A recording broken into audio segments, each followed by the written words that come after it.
நீ கையில் என்ன போட்டிருக்கப்பா அப்படின்னு கேட்டேன். ராடா வாட்ச் போட்டிருக்கேன். அப்போது வைரமோரம் போடுறேன். என்னம்மா வைரமோரம்? அப்போதான் எனக்கு பொட்டுல் அடித்த மாதிரி ஒரு வார்த்தை சொல்லுவேன். உடம்புக்கு வெளியில் போடுறதுக்கு இவ்வளவு செலவழிக்கிற, என்னென்ன மாதிரி செய்கிற, இதெல்லாம் பெருமையாக பேசுகிற, உடம்புக்கு உள்ளார கொடுக்குறதெல்லாம் விஷத்தை கொடுக்குற.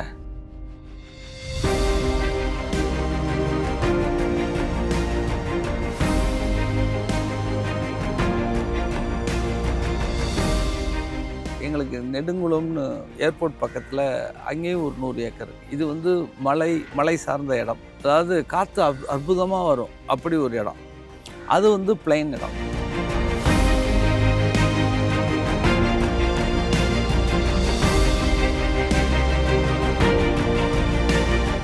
ஒரு மகாராஜா நம்ம தோட்டத்துக்கு வந்தாங்க. அவங்க வரும்போது வந்து பார்த்துட்டு ரொம்ப எல்லாம் சந்தோஷமாக இருக்குது, நல்லா இருக்குது எல்லாம் சொல்லிட்டு ஒரு மாதிரி என்னை சிரித்தாங்க.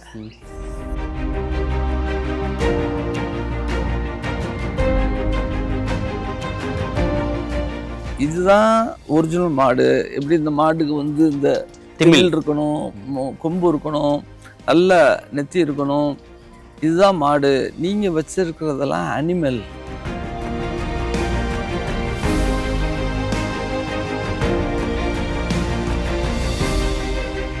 இந்த 2000 எங்கள் குடும்பத்துடைய மொத்த வருமானமே 50 லட்சம் தான். இந்த பசுக்கெல்லாம் வந்ததுக்கப்புறம்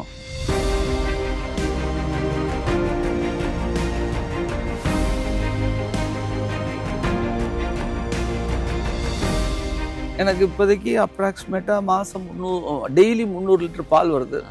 அது வந்து எங்கள் குடும்பம், எங்கள் தாய் பிள்ளைகள், எங்கள் பிஸ்னஸ் அசோசியேட்ஸ், அது போய் எங்கள் கோயில் வாசலை வச்சு சேல்ஸ் பண்ணுவோம். இப்போது இதுலேருந்து ரெவென்யூ அப்படின்னா எங்கள் குடும்ப ஆரோக்கியம் தான் சார் ரெவென்யூ. எங்கள் குடும்பம் ஆரோக்கியமாக இருக்கிறனால நாங்கள் இவ்வளோ ப்ரொடக்டிவிட்டியாக இருக்கோம்.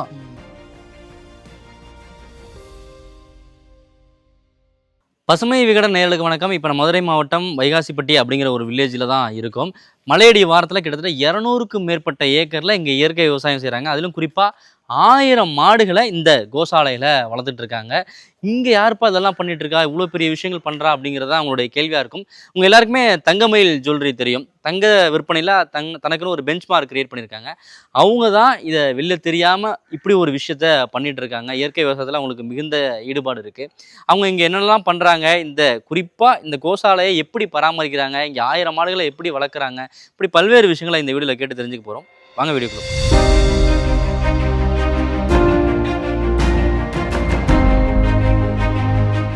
ஐயா வணக்கம். ஹரே கிருஷ்ணா. வணக்கம். மகிழ்ச்சி, மிக்க மகிழ்ச்சி உங்களுடைய நேரத்துக்கு. தங்கமயில் ஜுவல்லரின்றது எல்லாருக்குமே தெரியும், உங்களுடைய பிஸ்னஸ் பற்றி எல்லாருக்குமே தெரியும். இன்னொரு பக்கம் இந்த கிராமத்தில் விவசாயம், மாடு வளர்ப்புன்னு பண்ணிகிட்ருக்கீங்க. இது எங்கேருந்து தொடங்குச்சுங்கய்யா? நாங்கள் எது பண்ணாலுமே கோபூஜையிலேருந்து தான் ஆரம்பிப்போம். கோபூஜை முடித்ததுக்கப்புறம் நான் பல விஷயங்கள் சொல்கிறேன். தாராளமாங்க. அதை பார்த்துட்டு நம்ம அடுத்து பேச ஆரம்பிக்கலாம்.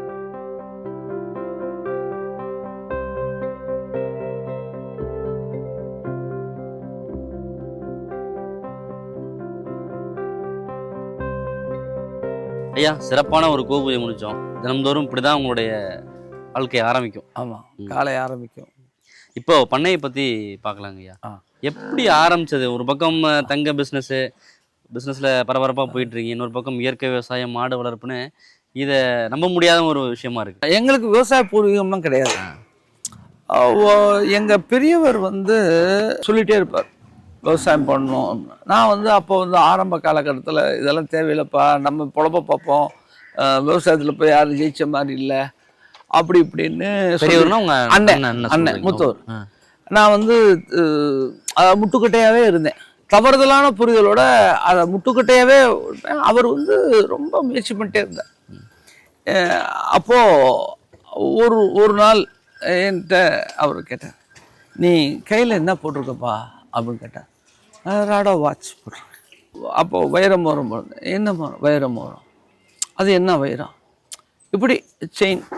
அப்போ ஒரு சட்டை என்ன போட்டிருக்கேன், இந்த சட்டை போட்டிருக்கேன், பேண்ட்டு, ரேமன்ஸ், இப்படி பிராண்டை பற்றிலாம் பெருமையாக பேசிகிட்டே இருக்கேன்.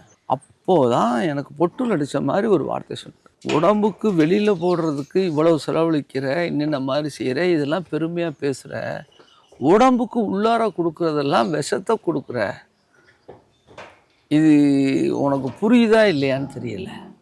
உலகமே அப்படிதான் அப்படிதான் இருக்கு. ஸோ நம்ம வந்து ஒரு அளவு வளர்ந்துட்டோம். இனிமேயும் நம்ம பிள்ளைகளுக்கு நமக்கு கெமிக்கல் உணவுகளை சாப்பிட்டா எப்படிங்கிறத சொன்னார். அன்னைக்கு தான் எனக்கு பொட்டில் அடித்த மாதிரி உணர ஆரம்பித்தேன். 91 இருந்தே நாங்கள் இடங்கள்லாம் வாங்க ஆரம்பிச்சிட்டோம். இது ஒரு 100-110 ஏக்கர் இருக்கும். அதே மாதிரி எங்களுக்கு நெடுங்குளம்னு ஏர்போர்ட் பக்கத்தில் அங்கேயும் ஒரு 100 ஏக்கர் இருக்குது. இது மலை சார்ந்த இடம். இடமே ரம்மியமாக இருக்கு. ஆமாம், ரொம்ப அற்புதமாக இது ஒரு வேலி. அதாவது காற்று அற்புதமாக வரும். அது பிளைன் இடம். 2 இடத்தையும் நாங்கள் தேர்ந்தெடுத்து நாங்கள் வச்சுருந்தோம். அப்படி விவசாயம் கொஞ்சம் கொஞ்சமாக பண்ணுறதுக்கு முயற்சி பண்ணிட்டு இருந்தோம். அப்புறம் ஒன்று ஒன்றா தென்னை மரங்கள் வச்சோம், மாமரங்கள் வச்சோம், புளி மரங்கள் வச்சோம், பல மரங்கள் பூரா எங்கள்கிட்ட மா, பலா, வாழை, சப்போட்டா, சீத்தா, தென்னை, இந்த மாதிரி, அதாவது நெல்லி, பல மரங்கள். ஏன்னா நாங்கள் ரெகுலர் விவசாயி கிடையாது. ஸோ என்னால் வந்து தான் போக முடியும். அப்போது உருவாக்குனா அதிக காலத்துக்கு நீண்ட கால பயிர்களா வச்சுட்டோம். ஒரு காலகட்டத்தில் 2000 நினைக்கிறேன். அப்போது நாங்கள் இஸ்கானில் ஈடுபாடு பண்ண ஆரம்பித்தோம். அந்த பகவான் ஆசீர்வாதத்தால் நாங்கள் பகவத்கீதை, இஸ்கான், கிருஷ்ணர் இதெல்லாம் நாங்கள் ஆன்மீகத்தில் நுழையும் போது நிறைய குருமார்கள்லாம் எங்கள் வீட்டுக்கு வருவாங்க. அவங்க எங்கள் வீட்டில் தங்கியிருப்பாங்க. அவங்க கிளாஸஸ் கொடுப்பாங்க. இப்படி பல இதுகள் நடந்துக்கிட்டு இருந்துச்சு. அதனுடைய முக்கியமான நோக்கம் பகவத்கீதையை தெரிஞ்சுக்கிறது. அதுதான் எங்களுடைய இலக்காகவும் இருந்துச்சு. அப்படி நடந்துகிட்டு இருக்கும்போது ஒரு நாள் ஒரு மகாராஜ் வந்திருந்தார். அவர்கிட்ட நான் ஒரு கேள்வி கேட்டேன். வைஷ்ய தர்மம் என்றால் என்ன? இதுதான் என்னுடைய கேள்வி. அப்போது அவங்க என்ன சொன்னாங்கன்னா, முறையான விதத்தில் வியாபாரம் செய்தல், விவசாயம் செய்தல், பசு பராமரித்தல், இது 3 வைஷ்ய தர்மம். இது 3ஐயும் நீங்கள் செய்யணும் அப்படின்னு சொன்னாங்க. ஸோ அந்த ஏற்கனவே என்கிட்ட நிலம் இருந்தது. நான் அதை அப்போ பெருசாக ஏதோ பேருக்கு தான் பண்ணிகிட்டு இருந்தேன். நிலம் வாங்குறதுக்கு முன்னாடி இந்த ஐடியா இல்லை நிலம் வாங்குறதுக்கு முன்னாடி நிலம் வேணும்னு ஒரு எண்ணம் இருந்தது. வாங்கணும், முதலீட்டின் அடிப்படையில் தான். ஆமாம் வாங்கினோம்.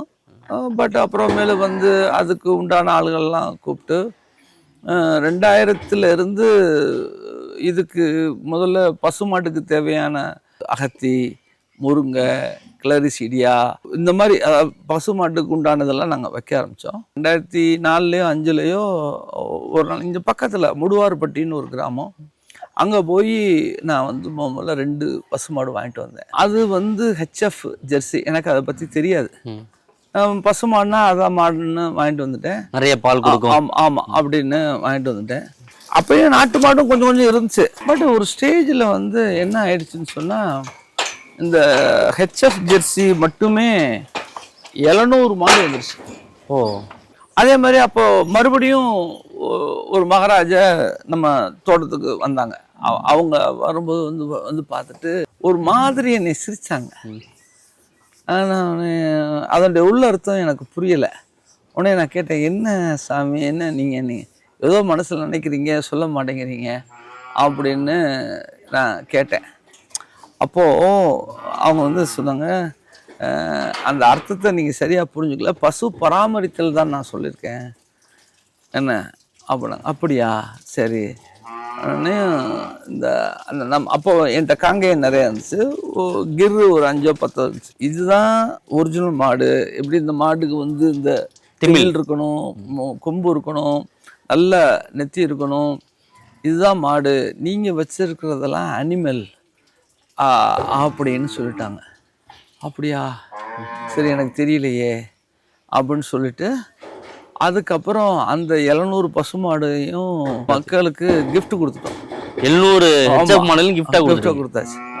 அதுக்கப்புறம் நாங்கள் பிரயாசப்பட்டு குஜராத்தில் போய் கிர் வாங்கினோம்.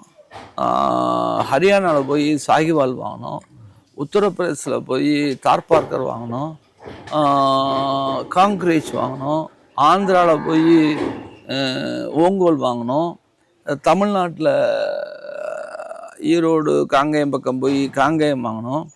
அப்படி மொத்தம் 9 விதமான இந்திய நாட்டு மாடுகள் இப்போ எங்கள்கிட்ட இருக்குது. கொண்டு வந்துட்டீங்க அப்படி படிப்படியாக படிப்படியாக கொண்டு வந்தோம். அது எங்களுடைய நோக்கம் வந்து என்னென்னா பசு பராமரித்தல். அடுத்து வந்து இந்த பசுக்கள்லாம் சந்தோஷமாக இருக்கணும். அதாவது நான் பல இடங்களில் பார்க்குறேன், பல பேர் செய்கிறாங்க. ஆனால் இதுக்கு ஒரிஜினல் பேர் வந்து கால்நடை. அது அது நடந்துக்கிட்டே இருக்கணும். அப்போ தான் அது வந்து சந்தோஷமாக இருக்கும். நிறைய பேர் வச்சுருக்காங்க, கட்டி போட்டே வச்சுருக்காங்க. அது என்னதான் இருந்தாலும் தங்க கூண்டில் இருக்கிற கிளி மாதிரி இருக்குது. அதனால் இது எங்கள்கிட்ட இருக்கக்கூடிய பசுமாடு வந்து ரொம்ப சந்தோஷமாக இருக்கும், ரொம்ப ஆனந்தமாக இருக்கும். அதனால் அதுக்கு மேய்ச்சலாம் வச்சுருக்கோம், அதை கூட்டிகிட்டு போகிறதுக்கு ஆள் வச்சுருக்கோம். இயற்கையான முறையிலே அதுகளெல்லாம் இணைய விடுவோம். இந்த ஊசி இதெல்லாம் கிடையாது. இந்த இடத்துல ஒரு முக்கியமான விஷயத்தை வந்து நான் பதிவு பண்ண விரும்புகிறேன். 2000 வரைக்கும் நான் வந்து தங்கமேல் பழைய கடையை வச்சுருந்தேன். 2001க்கு அப்புறம் நான் கொஞ்சம் கொஞ்சமாக இந்த பசுமாடு வாங்கினேன், இதெல்லாம் பண்ணேன். அப்படின்னா இந்த 2000ல் எங்கள் குடும்பத்தினுடைய மொத்த வருமானமே 50 லட்சம் தான். அவ்வளோதான். எத்தனை கடைகள் இருந்தது அப்போ? ஒரு கடை தான். ஆமாம். இந்த பசுக்கள்லாம் வந்ததுக்கப்புறம் இந்த பசுக்களுடைய பால், தயிர், மோர், நெய், இந்த மாதிரி விஷயங்களை நாங்களும் எங்கள் குடும்பத்தாரும் எங்களை சுற்றி உள்ளவங்களுக்கும் நாங்கள் கொடுக்க எங்களுடைய பார்வை, கோணம், தொழில் சம்பந்தப்பட்ட அந்த அணுகுமுறை அனைத்துமே, அதாவது ததாமி புத்தி யோகம் அப்படின்னு சொல்லுவாங்க. அந்த புத்தியை இவர் தான் எனக்கு கொடுக்குறாரு. அவ்வளவு அற்புதமாக கொடுக்குறாங்க. இப்போ பகவான் ஆசீர்வாதத்தால் நம்மளுடைய கம்பெனியுடைய வளர்ச்சி எவ்வளோ இருக்குது அதெல்லாம் நீங்கள் பேலன்ஸ் ஷீட்டை பார்த்து தெரிஞ்சுக்கங்க. நான் சொல்ல விரும்பலை. இப்போ எவ்வளோ கடைகள் இருக்குது? இப்போ 66 கடைகள் இருக்குது. டிசம்பர் 14 கூட இன்னொரு கடை ஓப்பன் பண்ணுறோம். 65 கடைகள் அதிகமாக இருக்குது. ஆமாம். லாபம் எந்த அளவுக்கு இன்க்ரீஸ் ஆயிருக்கு? அது பேலன்ஸ் ஷீட் பாருங்கள், அது வந்து மிக சிறப்பாக இருக்குது. அதாவது நான் சொல்கிறது, நான் பொருளாதாரத்தை மட்டும் சொல்லலை, ஆனந்தம், சந்தோஷம், மனநிறைவு, சூழலை மாத்தி இருக்கு டோட்டலா. அதனால நான் இந்த பசுமை வீடு மூலியமாக மக்கள்கிட்ட என்ன ரிக்வெஸ்ட் பண்றேன்னு சொன்னா, எல்லாரும் அட்லீஸ்ட் ஒரு 2 நம்ம ஊர் பசுமாடு வச்சு, நாட்டு மாடு வச்சு, அதன் மூலியமா அதை வந்து பொருளாதாரமா பார்க்காம நம்மளுடைய ஆரோக்கியமாகவும் நம்மளுடைய மனநிலையும் நம்ம குடும்பத்தினுடைய இதையும் பார்த்து அந்த பால், தயிர், நெய், கோமியம் இதெல்லாம் யூஸ் பண்ணோம்னு சொன்னோம்னா நம்மளுடைய ஆரோக்கியம், மனமாற்றம், தெளிவு, சிந்தனை எல்லாமே மாறுது. அதனால நம்மளுக்கு வளர்ச்சி அற்புதமாக இருக்கு. அதுக்கு நாங்கள் ஒரு உதாரணம்.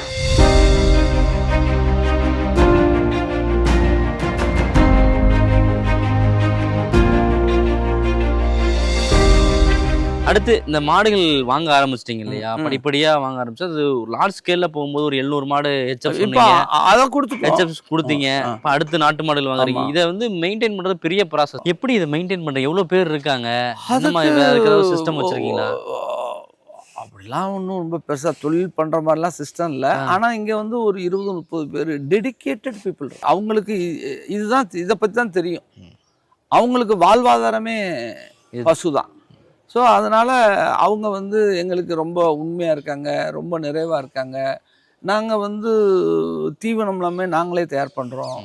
மாதம் ஒரு 40 டன் வரைக்கும் நீங்களே உங்கள் இடத்துல உற்பத்தி பண்ணி அடர் தீவனம். நாங்கள் இப்படி தான் எல்லாமே மிஸ்டேக் பண்ணி தான் நாங்கள் கற்றுக்கிட்டோம். நாங்கள் சில புண்ணாக்கெலாம் வெளில வாங்கி போட்டோம். அதில் சில நல்லது கெட்டதெல்லாம் அப்புறமேலு தெரிய வந்துச்சு. சரி வேண்டாம், நம்மளே இவ்வளவு வச்சுருக்கோன்னு சொல்லிட்டு அப்படியே கொஞ்சம் கொஞ்சமாக அதுக்கு ஒரு மில்லே கட்டியிருக்கேன்.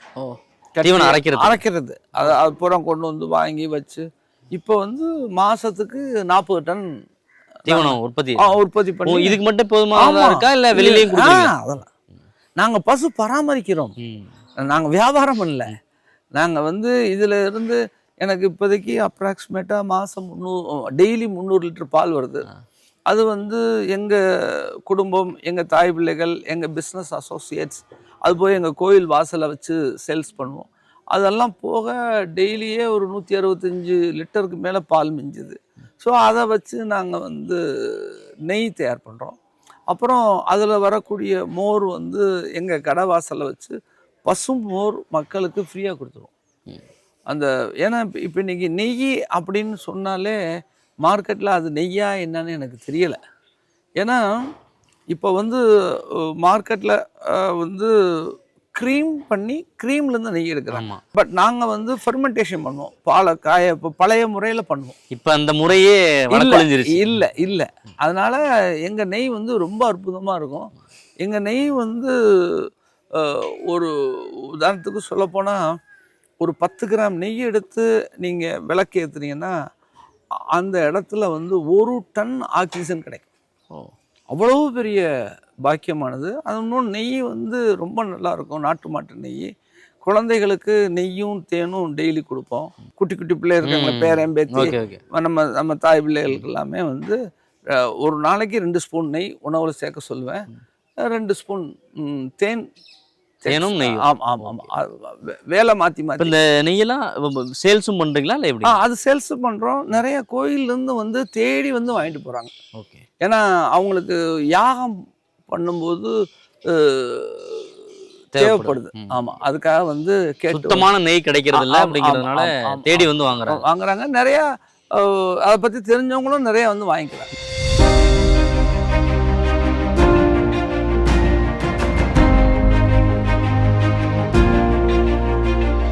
பொதுவாக கோசாலைகள்னாலே வெட்டுக்கு போற மாடுகளை கொண்டு வர்றது, அது மாதிரியான விஷயங்கள், மாடுகளை காபந்து பண்றது அப்படின்ற ஒரு ஸ்டேட்டஸ்க்கு போவாங்க. நீங்க வந்து அப்படி போறீங்களா இல்ல நாங்க இதுக்காக பிரத்யேகமா வாங்கி? நாங்க எல்லாம் வாங்கி பண்றதுதான். அது எங்களுக்கு ஒரு சில பேர் வந்து அவங்க அப்பா அம்மா காரியத்துக்கு 1-2 பேர் கிஃப்ட் கொடுக்கணும் கூட சொல்லுவாங்க, வருவாங்க. அப்படி வந்தாங்கனாலுமே நாங்க நாட்டு மாடு தான் வாங்குவோம். அந்த ஹெச்எஃப் வந்து வாங்குறது இல்லை. ஓகே. எப்படி இயங்குது இந்த கோசாலை? இப்போ நீங்கள் அந்த நீங்களே பார்த்து வாங்குறீங்கன்னு சொல்கிறீங்க இல்லையா? ஆமாம், ஒரு தடவை வாங்கினோம். அதாவது கொஞ்சம் கொஞ்சமாக வாங்கி ஒரு 200-300 பசுக்களுக்கு கொண்டு வந்தோம். அதுக்கப்புறம் அதுவே அது. ஆமாம். எப்படி இந்த மாடுகள் வாங்குறது நீங்களே நேரில் போய் வாங்குவீங்களா, ஆள் வச்சு தான்? ஆமாம், அதுக்கு ஆளுகள்லாம் வச்சுருப்பேன். இருந்தாலும் எனக்கு இதில் பிரியம் ஜாஸ்தினால நானே போவேன். எனக்கு வடக்கெல்லாம் நிறைய வியாபாரிகள் இருக்காங்க, அவங்கள்ட்ட ரிக்வஸ்ட் பண்ணுவேன். குஜராத்தில் போய் கிர் வாங்கிட்டு வந்தோம். இப்படி எல்லா இடத்துக்கும் நீங்களே போயிடுவேன், வாங்கிட்டு வந்துடுவேன். இவ்வளோ மாடுகள் ஒரே இடத்துல வச்சிருக்கும் போது மிக சவாலான விஷயமா இருக்குது பார்த்தோன்னா நோய் தாக்குதலை வந்து கண்ட்ரோல் பண்றது. ஆமாம், ஒரு மாடுகளுக்கு பரவிடுச்சுன்னா அப்புறம் எல்லா மாடுகளும் பாதிக்கப்படும். ஆமாம், அதை எந்த மாதிரி எங்களுக்கு டாக்டர்ஸ் இருக்காங்க. அப்போது நாங்கள் இயற்கையாக வச்சுருக்கிறதுனால எங்கள்கிட்ட நிறைய வேப்ப மரங்களாக இருக்கிறதுனால வேப்ப கரைசல் வந்து மாதம் எல்லாத்துக்கும் தெளிச்சிடுவோம். அது போக வந்து குடற்புழு இது பண்ணுறதுக்கு உண்டான இது எல்லாம் பண்ணிடுவோம். எல்லாம் எங்கள்கிட்ட வேப்ப மரம் எங்கள்கிட்ட எல்லாமே இருக்குது. அதை வந்து பயன்படுத்துவோம். வருஷத்துக்கு ஒருக்க அந்த மழை காலங்களில் மட்டும் கவர்மெண்ட்லேருந்து வந்து ஊசி போடுவாங்க. இல்லைன்னா அதை நாங்கள் வாங்கி கொடுத்துருவோம், ஊசி போட்டு போயிடுவாங்க.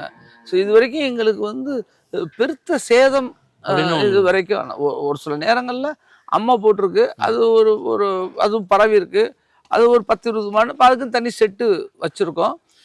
எங்கள் டாக்டர் ஒருத்தர் இருக்கார், அவர் வந்து டெடிக்கேட்டடான டாக்டர். எங்களுக்கு அது மாதிரி எல்லாமே அமையும். அவர் வந்து ஞாயிற்றுக்கிழமைன்னா இங்கே வந்துடுவார், ஃபுல்லாக இருந்துடுவார். இங்கே எங்களுக்கு உதவியாளர்கள் நிறைய பேர் இருக்காங்க. அவங்க அந்த இதெல்லாம் நோய்வாய்ப்பட்ட பசுக்கள் வைக்கிறதுக்கு உண்டான இடங்கள் தான். ஸோ ப்ரெக்னன்சின்னா அதுக்கு தனி இடம், அது மாதிரி எல்லாமே வச்சிருப்போம். நாட்டு மாடுகள்ங்கிறதுனால நோய் தாக்குதல் பெருசா இருக்கிறது இல்லை அப்படிங்கிற ஒரு அட்வான்டேஜும் இருக்குது. ஆமாம், அட்வான்டேஜ் ரொம்ப இருக்குது. அந்த அதாவது எங்களுக்கு வருத்தப்படுற மாதிரியான ஒரு சம்பவம் இது வரைக்கும் இந்த 20 வருஷம் 25 வருஷத்துல நடந்ததே இல்லை. வந்து நிறைய பொருட்செலவும் ஆகும் மாடுகளை. தோராயமா நீங்க இந்த எக்ஸ்பென்ஸ் எல்லாம் எப்படி நீங்க கணக்கு பாக்குறதுன்னு சொல்லிட்டீங்க, இருந்தாலும் ஒரு கணக்கு இருக்குல்ல, இவ்வளவு மாடுகளை பராமரிக்கிறது அது வந்து நம்மளுக்கு எந்த அளவு பண்ண முடியும் அப்படின்றது இருக்குல்ல, அதை கேட்குறேன். அதை எப்படிலாம் பண்றீங்க? அது கணக்கு பாக்குறதே இல்லை. ஓகே, சரி. இதுல இருந்து ரெவன்யூவா ஒண்ணு எடுப்பீங்களா? அது மாதிரி அதை பாப்பீங்களா? எனக்கு வந்து டெய்லி 300 லிட்டர் பால் வருது. இப்போ இதுல இருந்து ரெவன்யூ அப்படின்னா எங்க குடும்ப ஆரோக்கியம் தான் சார் ரெவன்யூ. எங்க குடும்ப ஆரோக்கியமா இருக்கிறனால நாங்க இவ்வளவு ப்ரொடக்டிவிட்டியா இருக்கோம். நான் சொல்றது மக்களுடைய பார்வையே வேறையா இருக்கு. பணம் மட்டும் சார்ந்து இருக்கு. பணம் இல்ல, எங்க குடும்ப ஆரோக்கியம், எங்க பிள்ளைங்களுடைய ஆரோக்கியம். இப்போ எங்கள்கிட்ட பார்த்தீங்கன்னா நெல்லிக்காய் அவ்வளோ விளையுது. அதை வந்து நாங்கள் எங்கள் எம்ப்ளாயி கொடுப்போம், எங்கள் ஃபேமிலியில் கொடுப்போம், கஸ்டமருக்கு கொடுப்போம், நெல்லிக்காய் ஜூஸ் கொடுப்போம், மோர். சரி, பெறுவதை காட்டிலும் கொடுப்பதில் ஆனந்தமே. நீங்கள் செஞ்சு பாருங்க சார், செய்ய சொல்லுங்க. பகவான் அள்ளி கொடுக்குறார், நம்மளும் கொடுக்குறோம். இன்னொரு பக்கம் இந்த நெல்லிக்காய் அதெல்லாம் சொல்லி மரங்கள் பத்தி பேச வேண்டியிருக்கு. இன்னொரு பக்கம் மாடுகள் தாண்டி மர வளர்ப்பும் நிறைய பண்றீங்க, விவசாயம் பண்றீங்க. என்னென்னலாம் பண்றீங்க இந்த 200 ஏக்கர்ல? மாடுகள் தவிர என்னென்ன விஷயங்கள் பண்றீங்க? தென்னை, மா, பலா, நெல்லி, கொய்யா, சப்போட்டா, மல்லிகை, நெல், வாழை, சீத்தா, இந்த மாதிரி பல மரங்கள், வறட்சி நம்ம ஊர்ல என்ன இருக்கோ அது, புளி, இந்த மாதிரி எல்லாமே வச்சிருக்கோம்.